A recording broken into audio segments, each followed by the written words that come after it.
Julius went live after the episode on Friday and answered some questions, and he answered one fan's question about his thoughts on Ashley when he finally met her in person. How do you feel that you got catfished by Ashley? That's everybody. That's what everybody want to know. Surprised? Now that is crazy though, because she do look way different in her pictures. No, I ain't gonna lie, I was surprised though, cause mind you, it was my first time seeing her in person, so it was crazy. Whenever I actually finally did. Nah, I ain't got none. No babies. Should have stayed home. I don't know why she came out on TV looking like that. Man, I ain't gonna lie. I seen it for the first time with y'all. I'm like. And anyone notice? You can tell he's in Alexis's spot because she had those like green leaves decker hanging from her wall when he came to her apartment in the last episode when she had all the welcome home balloons. She had all the balloons in front of the little green thing she has on the wall. Like, bro. Ain't no way she just came on TV looking like that.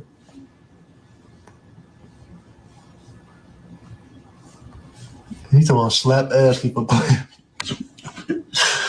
Man, hell no. That's funny. After Ashley saw that clip, she clapped back and she said, Julius and I video visit each other 3 times while he was in prison. I'm not no effing catfish. I just gained 90 pounds in 9 months later, the F. And it's weird for him to even speak on this situation. Mother effer look fruity.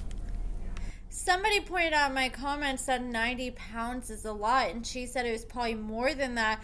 I went from 150 to 226, and I know she's been through a lot. She lost a baby a few years ago, and the baby only was alive for a few weeks before it unfortunately passed away. I'm not exactly sure what was the cause of the baby losing its life, but not only did she lose the baby, but she lost her mother. Her mother overdid it by taking too much heroin, and she posted, today's the day I saw my mother's lifeless body laying on her floor. That smell and sight I wouldn't wish on anyone. F heroin.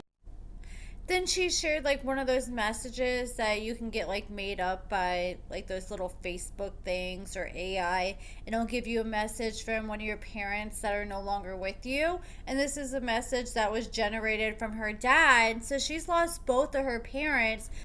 That helps me understand her a little bit more. It makes me realize maybe that's why she's so willing to give Julius a chance and open up her heart so quick, because she doesn't have much family in her corner. And then she posted that she was talking to her therapist and she realizes that she doesn't really have much stress anymore. And she says she feels like she's taking care of a lot of things in her life. She's no longer on probation, which I had no idea she was on probation. So I went and did some digging, and I came across some charges. I came across one arrest from a few years ago, and it didn't tell me exactly what the charges were. It said charges unknown. Then I came across this arrest with this mugshot from April 19th of 2023. She was arrested for violating a protection order or consent agreement, held on a $5,000 bond for that. She was arrested for aggravated menacing and had a $1,000 bond for that. She had a resisting arrest charge with a $750 bond and a DV, domestic, knowingly causing bodily harm charge. Then she had an escape charge with a $5,000 bond. So I'm assuming that's what she was likely on probation for. I don't know any more information beyond what I'm seeing here and the fact that she was arrested. I wonder if she's going to open up about that this season. But she said, no more court-ish. I'm officially free. Bills are paid up. Kids are happy. I have a piece of my Queenie back in Queen. I really don't have nothing to stress about at all. It's such a weird and peaceful feeling. I don't know how to describe this type of peace I'm feeling. Honey, let me tell you, it took hell to get here. I'm just so proud of myself. Then she accused Julius of being fruity. She said, in one of the interviews, Julius said, I haven't been intimate with a woman in 6 years. Why did he have to specify women? Why couldn't he just say he hasn't had sex in 6 years? You know, I didn't even catch that one. Ashley's out here clocking tea.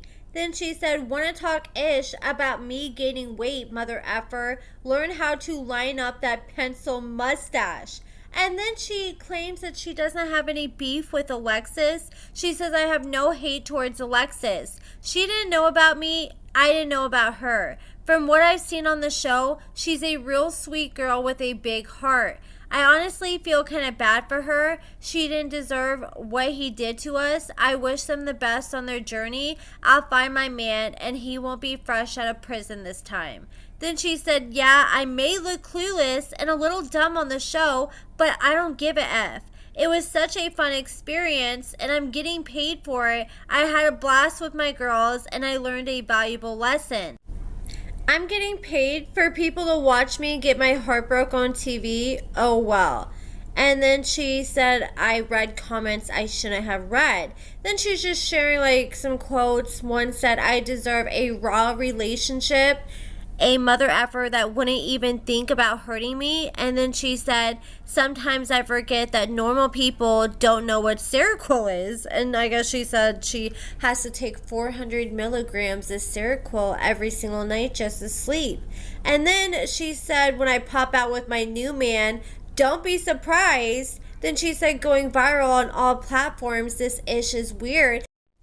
She ain't lying though. Their storyline has been going mega viral, especially on TikTok and Instagram. I saw one clip of Julius, one of his lives, got 2.2 million views on TikTok. Like, those are numbers like I've only seen Derek and Monique be able to achieve, and even some of their clips weren't even able to scratch that surface. Then she said, new song alert, I'll be dropping 3 new songs within the next hour. And Ashley does music, and I haven't heard any of her recent music, but some of her older music is actually pretty good. You can look her up on YouTube under Lady Eternity.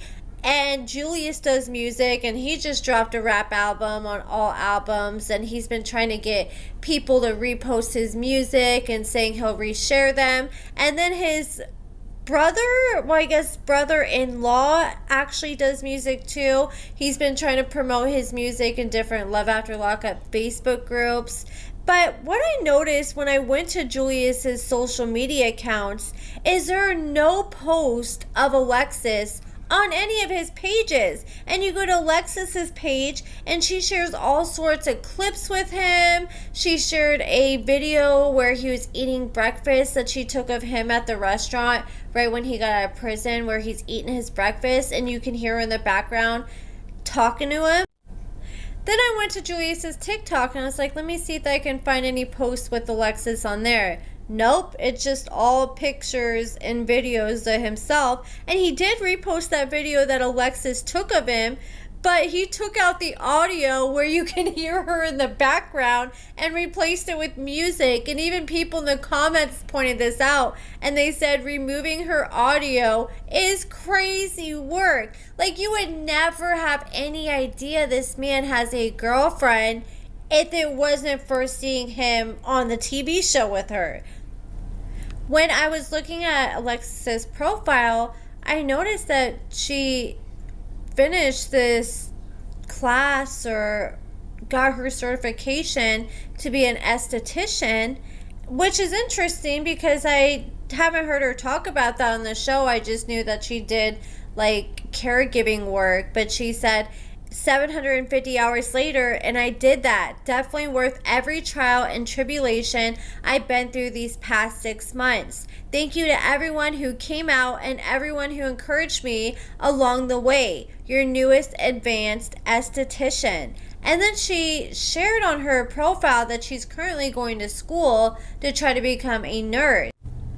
I was going to talk about this little love triangle, but this video is already getting long enough and I just have so much to say, so I'll say that for a separate video. But let's just go ahead and talk about Brooklyn and Brian because their segment was really quick.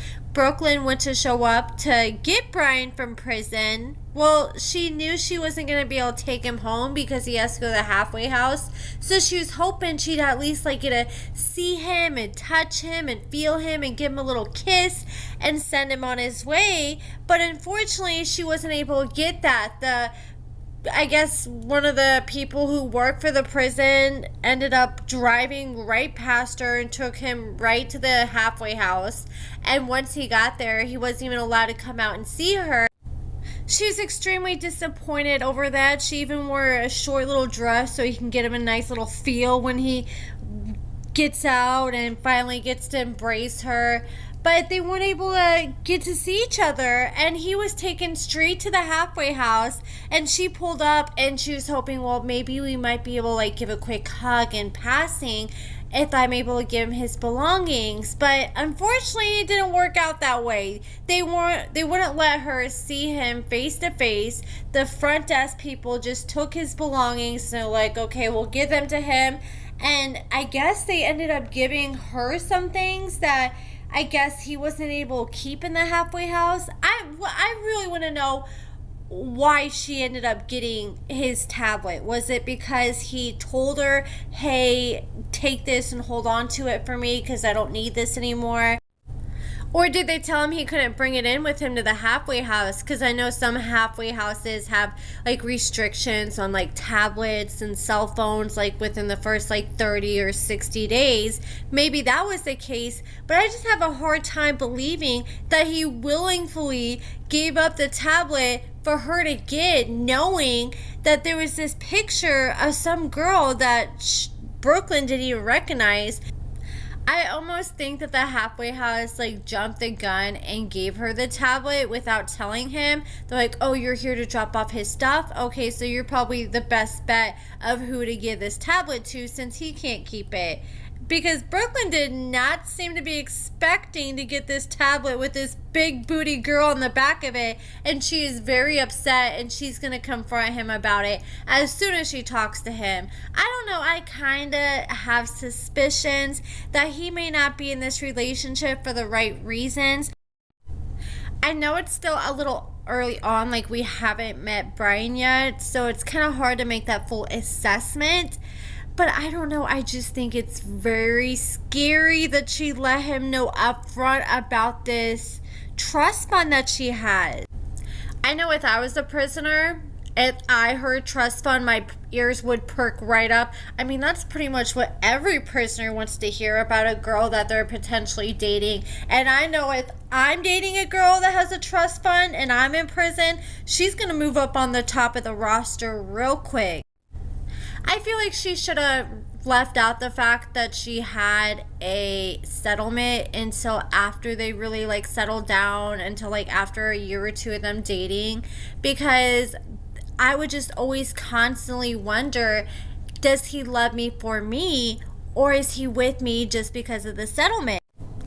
If I was Brooklyn, I would be taking that tablet home and going through it because I bet there is a lot of tea in that tablet. And those pictures that she found on the back of the tablet are only the beginning.